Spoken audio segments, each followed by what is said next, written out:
Assalamualaikum warahmatullahi wabarakatuh. Alhamdulillah anak-anak, semoga kalian tetap semangat ya. Kali ini Bu Guru akan menyampaikan pelajaran selanjutnya, yaitu pelajaran prakarya. Sebelum memulai pelajaran, kita kenalan dulu ya. Nama Bu Guru yaitu Bu Sri Rahayu. Di sini Bu Guru akan mengajar kalian prakarya ya, prakarya di semester 1 dan 2. Nah, mungkin kalian mengenal prakarya dulu di SD itu sebagai pelajaran SBK.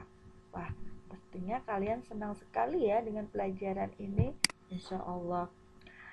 Sebelum kita mulai pelajaran, kita awali dengan bacaan basmalah dulu. Bismillahirrahmanirrahim. Untuk di bab pertama, kita akan belajar dengan kerajinan serat.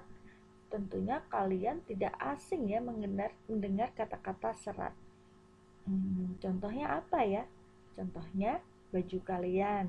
Nah, baju kalian itu tentunya terbuat dari bahan serat, yaitu bisa dari serat kapas, bisa dari serat wol, dan bisa dari serat buatan. Contohnya lagi yaitu tas kalian ya, tas kalian yang kalian gunakan sekolah tentunya juga dari bahan serat, atau dari kerajinan-kerajinan yang lain. Contohnya banyak sekali, nanti kita bahas ya. Nah, apa itu serat? Serat adalah suatu jenis bahan yang berupa potongan-potongan komponen yang membentuk jaringan memanjang dan utuh. Nah, jenisnya macam-macam dan karakteristiknya juga macam-macam. Bu Guru perkenalkan dulu dengan serat tumbuhan. Serat tumbuhan ini tersusun atas selulosa, hemiselulosa, dan lignin. Bu Guru sebutkan contohnya. Contohnya yaitu serat kapas. Wah, siapa yang tahu tumbuhan kapas? Tentunya kalian sudah sering lihat ya di daerahnya masing-masing tumbuhan kapas. Ini bisa digunakan untuk serat pakaian. Selanjutnya yaitu serat jute. Asing ya buat kita. Nah, ini tidak terdapat di Indonesia. Serat jute ini berasal dari tumbuhan Corcorus capsularis ya. Nah, tumbuhannya seperti ini dan nanti hasilnya akan membentuk seperti ini. Selanjutnya, serat flak. Serat flak ini biasanya diolah untuk industri linen ya, atau juga sebagai pengganti kain wol dan juga kain kapas. Dari ini diperoleh dari tumbuhan flak. Yang terakhir kita sering mengenalnya yaitu serat rame. Bisa dipintal menjadi benang dan juga dirajut menjadi kain. Selanjutnya anak-anak, serat dari hewan. Serat dari hewan ini ada serat wol. Serat wol ini berasal dari bulu ya, bulu dari domba ya. Serat wol ini biasanya kalau dipakai kainnya adem dan bersifat menyerap keringat. Selanjutnya yaitu serat sutra. Wah, ini seratnya termasuk serat yang sangat mahal kalau digunakan untuk kain ya anak-anak. Misalnya juga kain sutra. Dan serat ini sifatnya sangat halus dan lembut, diperoleh dari ulat sutra. Selanjutnya sifat dan karakteristik serat. Sifat dan karakteristik serat ini dibagi menjadi 3, yaitu serat alam, yaitu serat yang diperoleh dari alam dan tidak dibuat oleh manusia. Contohnya sudah Bu Guru jelaskan tadi, ada serat rami, serat kapas, serat kapuk, serat wol, dan serat sutra. Berdasarkan serat alami ini dapat digolongkan menjadi 3, yaitu serat selulosa, serat protein, dan serat asbes. Bisa diperhatikan di buku LKS-nya masing-masing ya anak-anak. Kemudian serat buatan. Serat buatan ini seperti serat rayon, serat polister, serat nilon. Ini biasanya digunakan untuk bahan-bahan yang sifatnya bersifat panas. Contohnya kain nilon. Kain nilon ini contohnya kain yang ada di jaket, kemudian di mantel, kayak gitu-gitu. Sifatnya panas dan tidak menyerap keringat. Kemudian ada lagi, tapi dia mempunyai keistimewaan sangat kuat ya, kenyal, pegas, kering, kemudian dapat diawetkan dengan panas, kemudian bahannya awet ya, dan terasa panas jika dipakai. Selanjutnya yang ketiga yaitu serat galian. Serat galian itu serat yang diperoleh dari dasar tanah atau dalam tanah. Contohnya asbes dan logam. Logam pun bermacam-macam jenisnya. Contohnya besi, aluminium, kemudian perak, emas, dan lain-lain. Selanjutnya yaitu pengolahan bahan serat.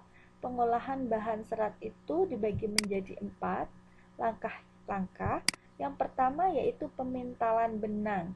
Jadi, misalnya kapas, ini akan dikumpulkan dan dipintal menjadi benang. Bisa secara tradisional, bisa juga secara modern dengan mesin. Kemudian, penggulungan benang. Setelah dipintal, kemudian digulung. Bisa secara tradisional dan bisa secara modern. Yang ketiga yaitu pewarnaan. Yang ketiga yaitu pencelupan warna, Setelah dipintal, kemudian benang ini dicelupkan ke pewarna. Nah, supaya kain yang kita pakai warnanya bisa warna-warni, nggak hanya satu warna, maka harus dicelupkan dengan banyak warna. Selanjutnya yang ketiga yaitu ditenun, bisa secara tradisional dan bisa secara modern. Ditenun menjadi apa? Menjadi lembaran-lembaran kain. Selanjutnya lembaran-lembaran kain ini akan dijahit sesuai dengan apa yang kita inginkan.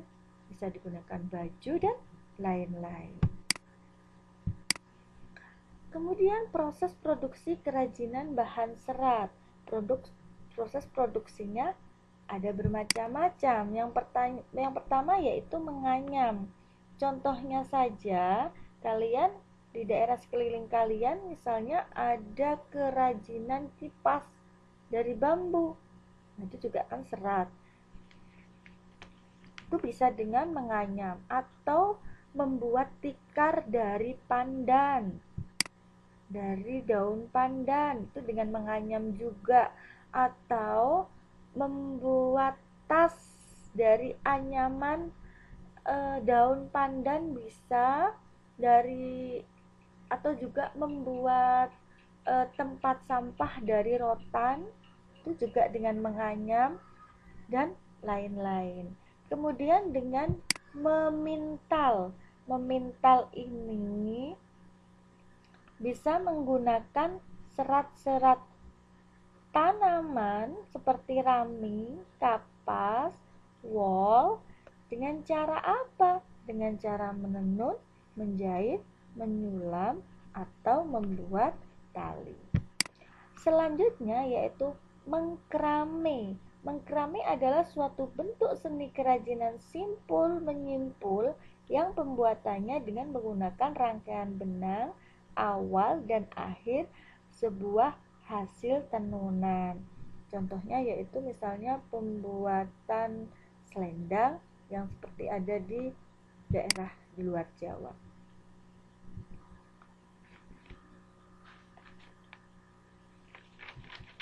Selanjutnya, Bu Guru akan memberikan tugas kepada kalian, yaitu tugas yang pertama yaitu memfoto. Apa yang harus difoto? Yang harus difoto yaitu kerajinan serat yang ada di sekitar kalian. Contohnya, ada kerajinan serat enceng gondok. Bisa digunakan untuk apa? Bisa digunakan untuk tas, taplak meja, dan lain-lain. Atau kerajinan serat dari bambu, bisa digunakan untuk menganyam tembikar, kemudian membuat dinding. Kemudian ada juga daun pandan, misalnya pembuatan tikar, kemudian bisa digunakan untuk tas, kotak pensil, dan dompet. Kemudian ada kerajinan pelepah pisang, digunakan untuk sandal, kotak tisu, tempat pensil, dan bermacam-macam. Ada kerajinan kain, digunakan menjahit, tukang jahit itu juga termasuk kerajinan. Kalian di sini hanya memfoto saja ya, tidak usah membuat. Kemudian yang kedua yaitu kalian mengisi contoh serat tumbuhan dan serat hewan. Kalian sebutkan 10 serat tumbuhan dan 10 serat hewan, bisa dari buku dan juga bisa dari internet. Kalian bisa menuliskan di tabel ini, ditulis di buku tulis, kemudian difoto ya anak-anak. Bagaimana cara mengumpulkannya? Cara mengumpulkannya, kalian bisa foto hasil yang kalian kerjakan dan diupload melalui e-learning, atau juga bisa kirim WhatsApp ke nomor Bu Guru. Ya. Tugas Bu Guru tunggu sampai jam 5 sore. Ya. Kalau ada pertanyaan atau belum mengerti tentang tugasnya, bisa kalian japri ke Bu Guru, bisa tanya secara langsung. Demikian anak-anak, terima kasih. Semangat belajar terus ya. Assalamualaikum warahmatullahi wabarakatuh.